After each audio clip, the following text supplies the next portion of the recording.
Hello दोस्तों, स्वागत है फिर से एक बार अपने स्टैंड बीपीएससी चैनल में। सभी दोस्तों को शुभ संध्या।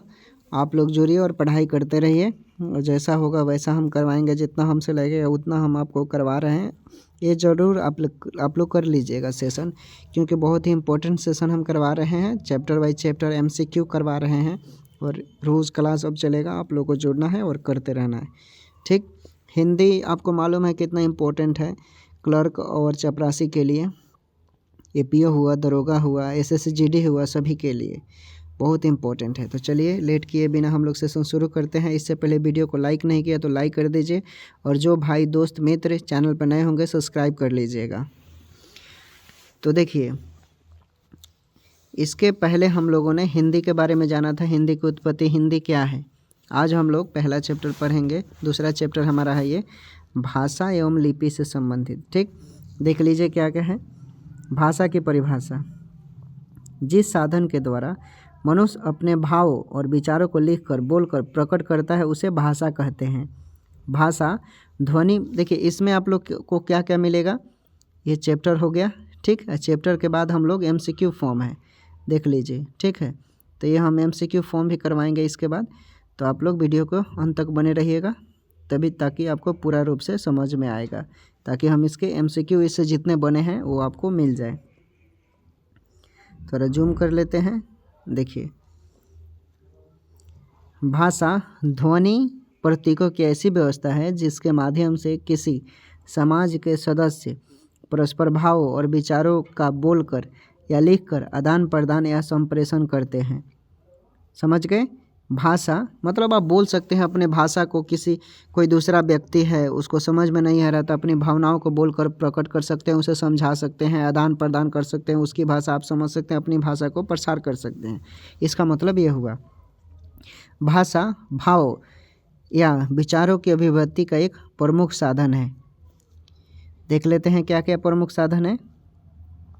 देखिए, भाषा के दो रूप होते हैं, मौखिक और लिखित। एक मौखिक जिसको हम मुंह से बोलते हैं और एक लिखित जो लिखित रूप में बोला जाता है। तो मौखिक भाषा में क्या क्या है। देखिए, मौखिक भाषा भाषा का बोलचाल का रूप है। इस भाषा की आधारभूत इकाई ध्वनि है। इस भाषा का प्रयोग तभी किया जाता है जब श्रोता वक्ता के सामने होता है। लिखित भाषा भाषा का लिखित रूप लिखित भाषा कहलाता है। इस भाषा की आधारभूत इकाई वर्ण है। यह भाषा का स्थायी रूप है जिसमें हम अपने भावों विचारों को अपने आने वाली पीढ़ियों के लिए सुरक्षित रख सकते हैं। क्लियर हुआ। लिखित, आज मान लीजिए कि कोई आपसे बॉन्ड बनवा रहा है, मुंह से बोल दिया तो उसका वैलिड होगा। बिहार सरकार बोल दिया कि आप लोग का रिजल्ट निकल गया, एग्ज़ाम नहीं होगा, एग्ज़ाम इस तारीख को होगा, मान लेंगे। जब तक साक्ष्य नहीं मिलेगा, लिखित रूप से नहीं मिलेगा तब तो वही हुआ मतलब इसका। आगे देख लेते हैं कुछ बोली एवं इसका उपभाषा है। देखिए, बोली किसे कहते हैं।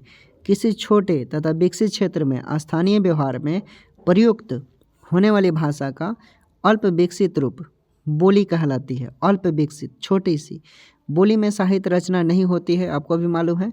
उपभाषा बोलने वाला, देखते हैं बोलने वाले लोग कुछ भी बोल देते हैं तो उसमें कोई साहित्य या किसी भी तरह बोल देते हैं तोड़ मरोड़ कर। अगर किसी बोली में साहित्य रचना होने लगती है और क्षेत्र का विस्तार हो जाता है तो वह बोली न रहकर उपभाषा बन जाता है। हिंदी के अंतर्गत 5 उपभाषाएं एवं 18 बोलियां आती हैं। इसका विवरण आपके सामने निम्नलिखित है, देख सकते हैं नीचे। देखिए, दिखा देते हैं। उपभाषा पश्चिमी हिंदी में देखिए क्या क्या बोली जाती है। ब्रज भाषा, कन्नौजी, बुंदेली, पांगरू, खरी बोली, ठीक। अब मुख्य क्षेत्र देख लीजिए कहाँ का, हरियाणा है, उत्तर प्रदेश है। उसके बाद पूर्वी हिंदी देखिए, पूर्वी हिंदी में अवधी, बघेली, छत्तीसगढ़ी, ये कहाँ बोले जाएंगे, मध्य प्रदेश, छत्तीसगढ़ और उत्तर प्रदेश। उसके बाद बिहारी हिंदी देखिए तो मैथिली, मगही, भोजपुरी, ये कहाँ बोले जाएंगे, बिहार, उत्तर प्रदेश और बिहार उत्तर प्रदेश में ही। राजस्थानी हिंदी देखिए मेवाती में बोली जाती हैं। मालवी, मारवाड़ी, जयपुरी, ये मुख्यतः राजस्थान में बोली जाती है। आगे देख लीजिए, पहाड़ी हिंदी है तो पहाड़ी हिंदी देखिए गढ़वाली, कुमाऊनी नेपाली कहाँ बोली जाती है? उत्तरांचल और हिमाचल प्रदेश में। क्लियर हुआ? आगे देखिए, खड़ी बोली किसे कहते हैं? खड़ी बोली देखिए, जिस रूप में आज हिंदी बोली और समझी जाती है वह खड़ी बोली का साहित्यिक भाषा रूप है, जिसका विकास मुख्यतः 19वीं शताब्दी में हुआ है।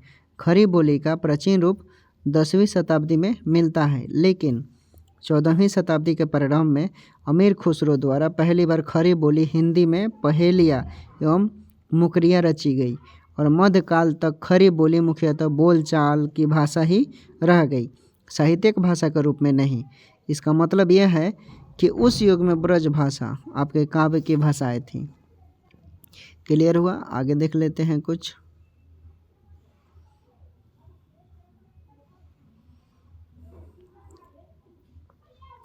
यहाँ देखिए, यहाँ कुछ है मानक भाषा। देखिए, शिष्ट और सुशिक्षित लोगों द्वारा निश्चित प्रयुक्त तथा व्याकरण सम्मत भाषा रूप हो मानक भाषा कहलाता है। यानी सुशिक्षित मतलब अच्छे पढ़े लिखे द्वारा एक निश्चित भाषा, अच्छा शब्द का प्रयोग किया जाता है व्याकरण के रूप में, उसे मानक भाषा के रूप में हम लोग जानते हैं। और संविधान के 8वीं अनुसूची देख लीजिए, हिंदी के इसमें क्या क्या वर्णन किया गया है। भाषा का संबंध संविधान के 8वीं अनुसूची से है। यहाँ से प्रश्न बन सकते हैं। 8वीं अनुसूची में आरंभ में 14 भाषाएं असमिया, बांग्ला, गुजराती, हिंदी, कन्नड़, कश्मीरी, मलयालम, मराठी, उड़िया, पंजाबी है, संस्कृत है, तमिल है, तेलुगु है, उर्दू है। ठीक, 8वीं भाषा, 14 भाषाएं इसमें हैं। आगे देख लेते हैं। आगे हैं आपके सिंधी भाषा को 15वीं भाषा के रूप में 21वां संशोधन 1967 में जो हुआ था उसके द्वारा मान्यता दिया गया। तब उसके बाद 71वां संविधान संशोधन 1992 में हुआ और इसमें 3 अन्य भाषाएं जोड़ी गई। कौन कौन? मणिपुरी, नेपाली, कोंकणी शामिल किया गया और इनकी संख्या कितनी हो गई है? 18। उसके बाद 92वां संविधान संशोधन 2003 में हुआ और इसमें 4 और भाषाएं जोड़ी गई। बोडो,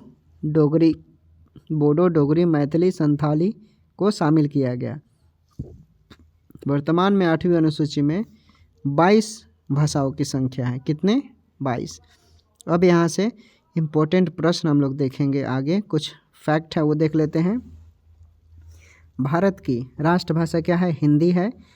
भारत में सर्वाधिक बोली जाने वाली भाषा हिंदी है, जबकि दूसरी सर्वाधिक बोली जाने वाली भाषा तेलुगु है। याद रखिएगा, भारत में सबसे ज़्यादा हिंदी बोली जाती है और उसके बाद दूसरे नंबर पर तेलुगु है। किसी देश या राज्य की राजकाज के लिए प्रयुक्त भाषा राजभाषा कहलाता है। 14 सितंबर 1949 को भारत के संविधान सभा में अनुच्छेद 343 के अंतर्गत हिंदी को क्या किया गया? राजभाषा के रूप में घोषित किया गया। राजभाषा आयोग का प्रथम गठन 1955 में किया गया था, जिसके अध्यक्ष कौन थे? बीजी खेर थे। याद रखिएगा, कौन थे? बीजी खेर। अगला प्रश्न देख लीजिए। भारत की प्राचीन भाषाएं कौन है? पाली और प्राकृत है। भारत की प्राचीन भाषाएं पाली और प्राकृत है, याद रखिएगा। विश्व की सबसे प्राचीन ज्ञात लिखित भाषाएं सुमेरियन है। कौन है? सुमेरियन। भाषाई आधार पर गठित सर्वप्रथम राज्य कौन है? तो आंध्र प्रदेश है। इसके बाद है लिपि की परिभाषा। तो लिपि की परिभाषा में है मौखिक ध्वनियों को लिखित रूप में प्रकट करने के लिए निश्चित किए गए चिन्हों को लिपि कहा जाता है। मतलब है इसका कि किसी भाषा की लिखने का ढंग क्या कहलाता है? लिपि। कैसे आप लिख सकते हैं? जैसे देखिए, हिंदी है तो हिंदी को हम देवनागरी लिपि में लिखी जाती है। पंजाबी है तो पंजाबी को गुरुमुखी लिपि में लिखी जाती है। अंग्रेजी है तो अंग्रेजी को हम लोग रोमन में लिखते हैं। उर्दू है तो यहाँ से प्रश्न बन सकते हैं, बहुत इम्पोर्टेंट है ये, बहुत इम्पोर्टेंट है। यहाँ से प्रश्न बन सकते हैं बहुत ज़्यादा। उर्दू को कौन से लिपि में लिखा जाता है? तो फारसी में। बांग्ला को कौन से लिपि में लिखा जाता है? तो बांग्ला में। और अरबी को कौन सी लिपि में लिखा जाता है? तो अरबी में। इम्पोर्टेंट है फैक्ट, है सब आप याद कर लीजिएगा। उसके बाद है फारसी लिपि दाईं से बाईं ओर लिखी जाती है। देवनागरी और रोमन लिपि बाईं से दाईं ओर लिखी जाती है। और हिंदी के अलावा संस्कृत, मराठी, नेपाली भाषा जो है ये भी देवनागरी लिपि में लिखी जाती है। क्लियर हुआ? चलिए आगे देख लेते हैं। अब यहाँ से इम्पोर्टेंट प्रश्न जो है वो देख लेते हैं। चीनी और जापानी लिपि ऊपर से नीचे की ओर लिखी जाती है, याद रखिएगा। और भाषा की सभी लिपियाँ ब्राह्मी लिपि से निकलती है और ब्राह्मी लिपि का प्रयोग वैदिक आर्यों ने शुरू किया जो मध्य एशिया से आए थे। चलिए अब हम लोग यहाँ से प्रश्न करते हैं, ठीक। थोड़ा सा 1 मिनट। तो चलिए फिर देखते हैं आगे हम लोग अब MCQ फॉर्म।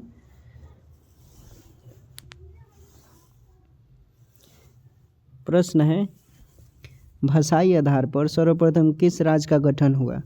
भाषाई आधार पर सबसे पहले आंध्र प्रदेश का गठन हुआ था, 1956 की बात है। और हिंदी भाषा की लिपि क्या है? अभी बताया मैंने, हिंदी भाषा की लिपि जो है ये देवनागरी है। कौन है? देवनागरी। आगे देख लीजिए, आगे है आपका गोवा की स्वीकृत राजभाषा क्या है? गोवा की स्वीकृत राजभाषा क्या है? तो ये है दोस्तों आपका कोंकणी, कोंकणी है, ठीक है।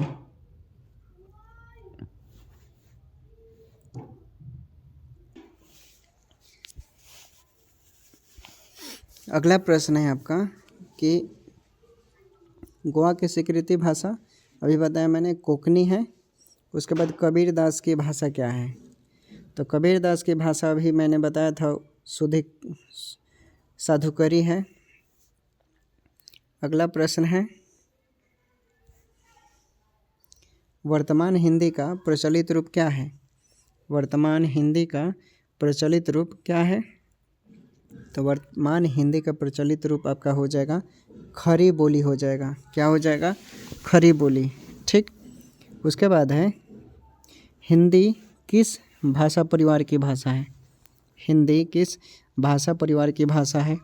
तो ये हो जाएगा भारोपीय, भारोपीय का हो जाएगा। अगला प्रश्न, अगला प्रश्न है आपका, हिंदी की आदि जननी क्या है? हिंदी का जननी मतलब जन्म इसका कैसे हुआ है, कौन सी भाषा के रूप में हुआ है? तो ये हुआ है संस्कृत की भाषा के रूप में। राजभाषा आयोग का प्रथम गठन कब हुआ था? राजभाषा आयोग का गठन पूछ रहा है, ठीक है। तो यहाँ पर ध्यान देना है, गठन की बात कर रहे हैं तो 1955 हो जाएगा। 55-56 भी कहीं देगा तो आप देख लेंगे। उसके बाद अरबी लिपि लिखी जाती है, अरबी लिपि लिखी जाती है तो ये लिखी जाती है दाईं से बाईं ओर। अरबी लिपि बाईं से दाईं ओर लिखी जाती है। पंजाबी किस लिपि में लिखी जाती है? पंजाबी किस लिपि में लिखी जाती है? तो ये गुरुमुखी में लिखी जाती है। अभी बताया था मैंने सभी भाषाओं को। अगला प्रश्न देखिए, अगला प्रश्न है आपका कि सिंधी को 15वीं भाषा के रूप में कब मान्यता मिली? कब मान्यता मिली? तो ये मिला था आपको 1967 को मिला था। वर्तमान में 8वीं अनुसूची में कुल कितनी भाषाएं हैं? वर्तमान में 8वीं अनुसूची में कुल कितनी भाषाएं हैं? तो अभी वर्तमान में 22 है, अभी बताया था मैंने 22, ठीक। आगे देखिए, आगे है आपका कि विश्व की सबसे प्राचीन भाषाएं कौन सी हैं? विश्व की सबसे प्राचीन भाषाएं जो है वो सुमेरियन है। कौन है? सुमेरियन है विश्व की प्राचीन भाषाएं। राजभाषा आयोग के प्रथम अध्यक्ष कौन थे? तो अभी बताया बीजी खेर। कौन हो जाएंगे? बीजी खेर। क्लियर हुआ? आगे देखिए,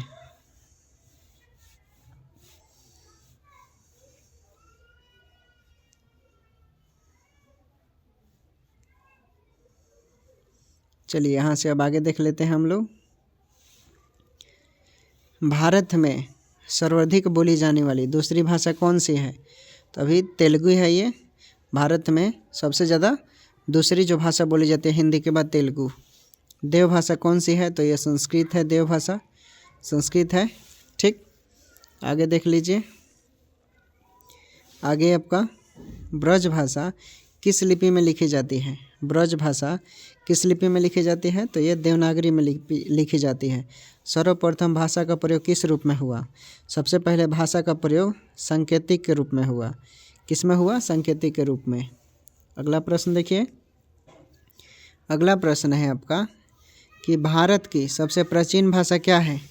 भारत की सबसे प्राचीन भाषा क्या है? भारत की सबसे प्राचीन भाषा संस्कृत है। भारत की राष्ट्रभाषा कौन सी है? तो हिंदी है, भारत की राष्ट्रभाषा हिंदी। अगला प्रश्न,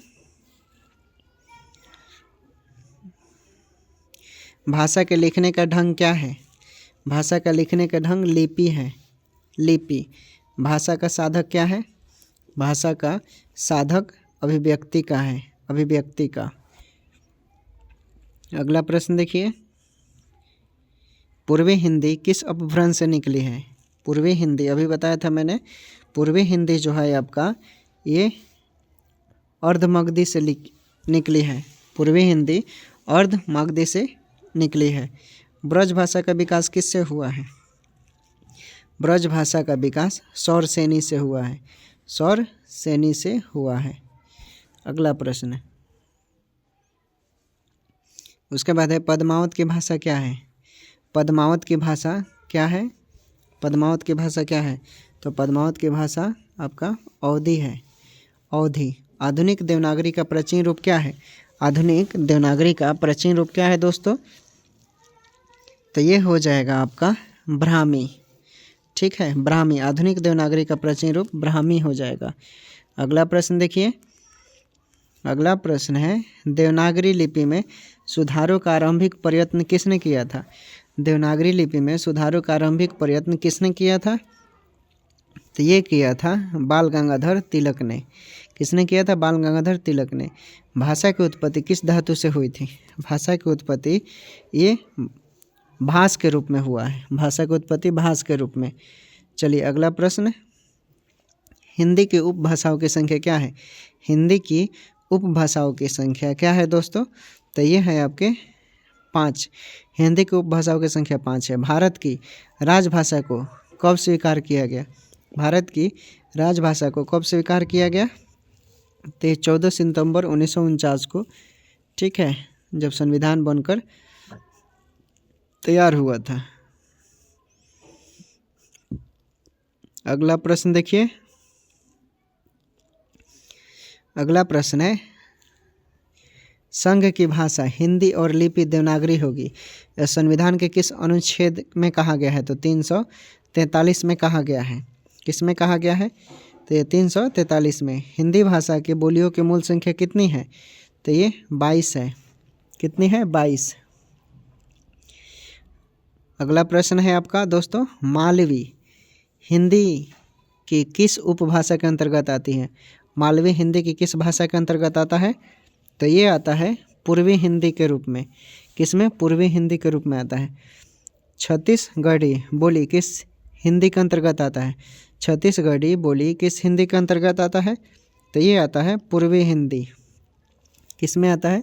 पूर्वी हिंदी। अगला प्रश्न, नेपाली भाषा किस लिपि में लिखी जाती है? नेपाली भाषा किस लिपि में लिखी जाती है? तो ये देवनागरी लिपि में लिखी जाती है। राष्ट्रभाषा निम्नलिखित में कौन सी है?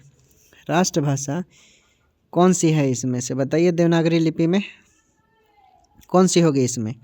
बताइए। देखिए, राष्ट्रभाषा पूछ रहा है, इसलिए बहुसंख्य देशवासियों द्वारा प्रयोग किया जाने वाला भाषा हो जाएगा। आपको भी मालूम है। खड़ी बोली किस हिंदी क्षेत्र के अंतर्गत आती है? खड़ी बोली किस हिंदी क्षेत्र के अंतर्गत आती है? तो ये आती है पश्चिमी हिंदी। ठीक है, पश्चिमी हिंदी के अंतर्गत आती है खड़ी बोली। हिंदी शब्द की व्युत्पत्ति किस शब्द से हुई है? हिंदी शब्द की व्युत्पत्ति किस शब्द से हुई है?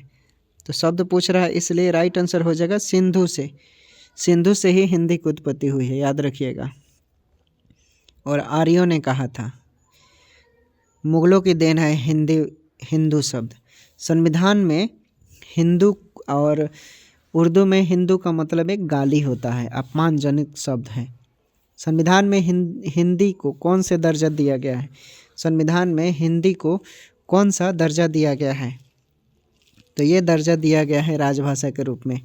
किसमें? राजभाषा के रूप में। देवनागरी लिपि किस प्रकार की लिपि है? देवनागरी लिपि किस प्रकार की लिपि है? तो ये अक्षरात्मक लिपि है। देवनागरी लिपि अक्षरात्मक लिपि है।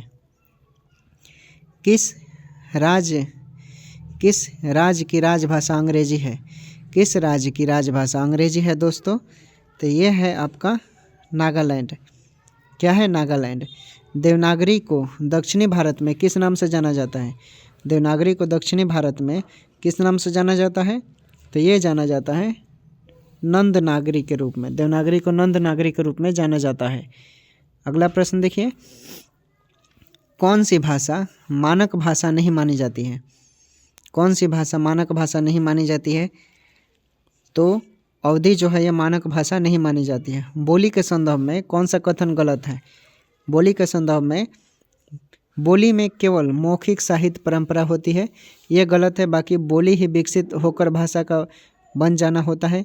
एक भाषा की अनेक बोलियां हो सकती है और बोली भाषा की आधारशिला है। बिल्कुल सही, ए नंबर आपका गलत है। आगे देख लेते हैं। बहुत ही इम्पोर्टेंट सेशन है, आप लोग इसे कर लीजिएगा सिविल कोर्ट अगर पास करना चाहते हैं तो। चलिए अगला प्रश्न, खरी बोली निम्नलिखित में कहाँ बोली जाती है? खरी बोली निम्नलिखित में कहाँ बोली जाती है? चैप्टर वाइज हम करवा रहे हैं, आपको मालूम है। तो खरी बोली आपको पता है झांसी में बोली जाती है। खरी बोली सॉरी माफ़ कीजिएगा, मेरठ में बोली जाती है खरी बोली। सौरसेनी अपभ्रंश से किस उपभाषा का विकास हुआ है? सौरसेनी अपभ्रंश से किस उपभाषा का विकास हुआ है? तो बताइए। तो ये हो जाएंगे आपके पश्चिमी हिंदी से। ठीक है, पश्चिमी हिंदी। अगला प्रश्न,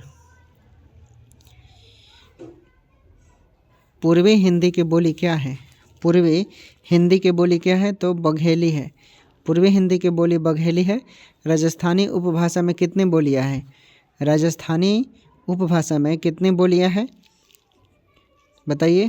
तो ये राजस्थानी उपभाषा में चार हो जाएंगे, उपभाषा 4 हो जाएंगे राजस्थानी में। अगला प्रश्न देखिए, देवनागरी लिपि का विकास किस लिपि में हुआ है? देवनागरी लिपि का विकास ब्राह्मी में हुआ है। खरी बोली का उद्भव अपभ्रंश किस रूप में हुआ? खरी बोली का उद्भव अपभ्रंश किस रूप में हुआ है? तो ये हुआ है आपका सौरसेनी का उत्तरी रूप से हुआ है। सौरसेनी का उत्तरी रूप। खरी बोली का सर्वाधिक उपयुक्त प्राचीन नाम क्या है? खरी बोली का सर्वाधिक उपयुक्त प्राचीन नाम क्या है दोस्तों? तो प्राचीन नाम पूछा है तो रेखाक्ता हो जाएगा। रेखाक्ता हो जाएगा। हिंदी साहित्य का इतिहास का कितने कालखंड में विभाजित किया गया है? हिंदी साहित्य का इतिहास का कितना कालखंड है? तो अभी बताया था मैंने 4 हैं कालखंड इसका। कितने? 4 हैं। अगला प्रश्न देखिए, उसके बाद है पृथ्वीराज रासो किस भाषा में रचित है? पृथ्वीराज रासो किस भाषा में रचित है? तो ये ब्रज भाषा में रचित है। हिंदी साहित्य के आदिकाल को अपभ्रंश का काल किसने कहा? हिंदी साहित्य के आदिकाल को अपभ्रंश का काल किसने कहा था? तो ये कहा था आपका डॉक्टर धीरेन्द्र वर्मा और चंद्रधर शर्मा गुलेरी ने कहा था। तो राइट आंसर ए और बी हो जाएगा। समझ गए? अगला प्रश्न देखिए। अगला प्रश्न क्या है? आदिकाल में खरी बोली में रचना किसने पहले की? आदिकाल में खरी बोली में रचना किसने पहले की? किसने पहले की? तो पहले पूछ रहा है तो इसलिए राइट आंसर अमीर खुसरो हो जाएगा। ठीक, अमीर खुसरो। अगला प्रश्न, शुक्ल जी ने हिंदी का प्रथम महाकाव्य किसको माना है? शुक्ला जी ने हिंदी का प्रथम महाकवि किसको माना है? तो ये माना है उन्होंने चंद्रबरदई को माना है। चंद्रबरदई को माना है। अगला प्रश्न है कि हिंदी की प्रथम साहित्य रचना क्या है? हिंदी के प्रथम साहित्य रचना चंद्रबरदई कृत पृथ्वीराज रासो है। ठीक है, पृथ्वीराज रासो। अगला प्रश्न है कि हिंदी का प्रथम महाकाव्य क्या है? हिंदी का प्रथम महाकाव्य पृथ्वीराज रासो हो जाएगा उनके मुताबिक। ठीक है, पृथ्वीराज रासो। हिंदी का प्रथम कवि कौन हो जाएगा? तो चंद्रबरदाई हो जाएगा। क्या हो जाएगा?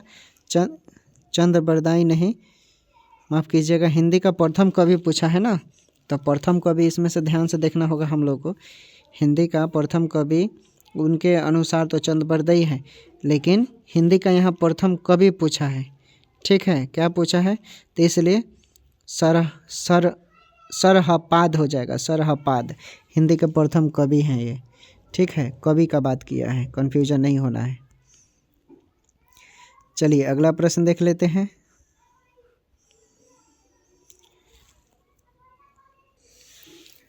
चलिए अगला प्रश्न देखते हैं। हिंदी का प्रथम 12 महाकाव्य क्या है? हिंदी का प्रथम 12 महाकाव्य क्या है दोस्तों? तो हो जाएगा पद्मावत हो जाएगा। क्या हो जाएगा? पद्मावत। 12 मासा का वर्णन सबसे पहले किस ग्रंथ में मिलता है? 12 मासा का वर्णन सबसे पहले किस ग्रंथ में मिलता है? तो ये मिलता है दोस्तों आपका जो विशलदेव रासो है ना, उसमें मिलता है, विशलदेव रासो में मिलता है। अगला प्रश्न देखिए। हिंदी गीति काव्य का जनक कौन कवि है? हिंदी गीति काव्य का जनक जो है उस कवि का क्या नाम है? तो उस कवि का नाम है विद्यापति। क्या है? विद्यापति। भारत में सर्वाधिक बोली जाने वाली भाषा कौन सी है? भारत में सबसे ज़्यादा बोली जाने वाली भाषा भारत का पूछ रहा है, इसलिए राइट आंसर हिंदी हो जाएगा। और दूसरा बोलता तो दूसरे नंबर पर तेलुगु। अगला प्रश्न है, हिंदी भाषा का जन्म हुआ है किससे? हिंदी भाषा का जन्म हुआ है अपभ्रंश से। अपभ्रंश से। भारतवर्ष में हिंदी को आप किस वर्ग में रखेंगे? तो राष्ट्रभाषा के रूप में हम रखेंगे भाई।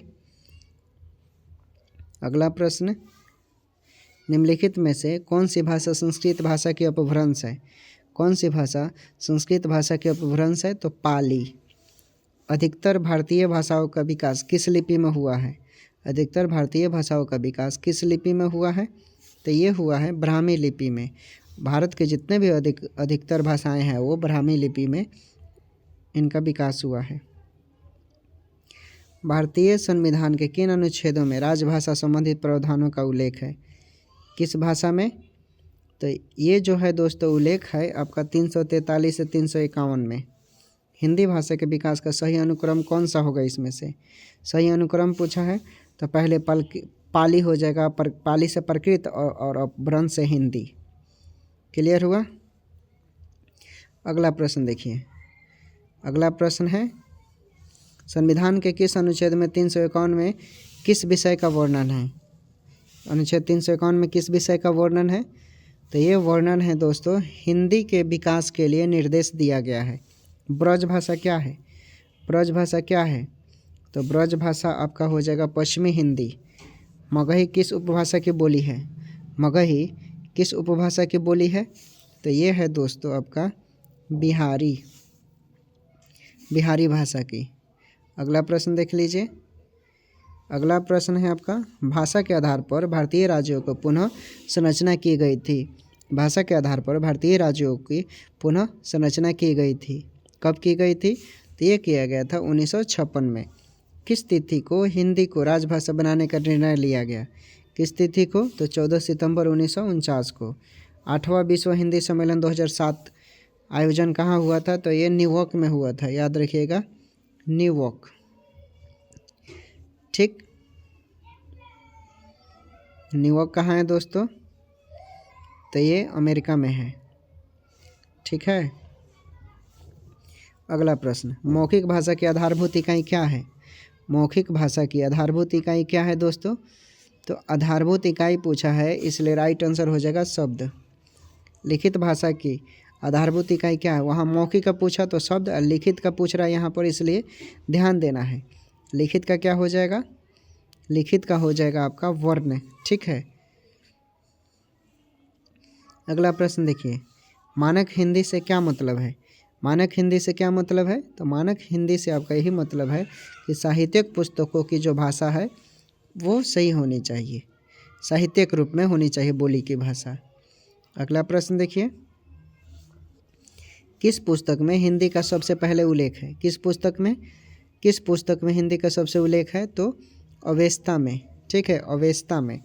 अपभ्रंश का दूसरा नाम बताना है। अपभ्रंश का दूसरा नाम क्या है?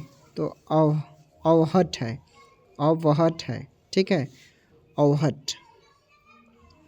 अगला प्रश्न देखिए, प्रथम विश्व हिंदी सम्मेलन नागपुर भारत में पड़ता है। कब किया गया था ये प्रथम विश्व हिंदी सम्मेलन जो भारत में हुआ था, भारत के नागपुर में। वहाँ भारतीय पूर्व कप्तान राहुल द्रविड़ का भी ससुराल पड़ता है। बताइए क्या हो जाएगा? तो 10 से 14 जनवरी 1975 में हुआ था। अपभ्रंश को पुरानी हिंदी किसने कहा? अपभ्रंश को पुरानी हिंदी किसने कहा था? तो चंद्रधर शर्मा गुलेरी ने कहा था, चंद्रधर शर्मा गुलेरी। उसके बाद है भाषा की सबसे बड़ी इकाई क्या है? भाषा की सबसे बड़ी इकाई क्या है दोस्तों? भाषा की सबसे बड़ी इकाई पूछ रहा है, इसलिए वाक्य हो जाएगा। क्या हो जाएगा? वाक्य। खड़ी बोली का दूसरा नाम क्या है? खड़ी बोली का सबसे बड़ा नाम कौरवी है। कौरवी क्या है? कौरवी। ठीक। अगला प्रश्न देखिए, भाषा का प्राचीन रूप किस ग्रंथ में मिलता है? तो अभी बताया था ऋग्वेद में। दोस्तों ये आपके आंसर की हैं, आप यहाँ से अपना मिलान कर सकते हैं। ठीक है, आंसर की देख लीजिए, हम और छोटा कर देते हैं ताकि आप स्क्रीनशॉट लेकर आप अलग से पढ़ भी सकते हैं। ठीक है, तो ये हमारा दूसरा चैप्टर समाप्त होता है। फिर हम मिलेंगे नेक्स्ट वीडियो में। और वीडियो अच्छा लगा तो दोस्तों के पास शेयर कीजिएगा, लाइक कीजिएगा, सब्सक्राइब कीजिएगा और टेलीग्राम पर जुड़ सकते हैं। इसका PDF चाहिए तो आप टेलीग्राम पर मैसेज करेंगे, हम आपको नंबर वगैरह सिक्योर दे देंगे, वहाँ से आप पे कर ये पूरा PDF हमसे प्राप्त कर सकते हैं। चैप्टर पूरा हिंदी का कंप्लीट सिलेबस है।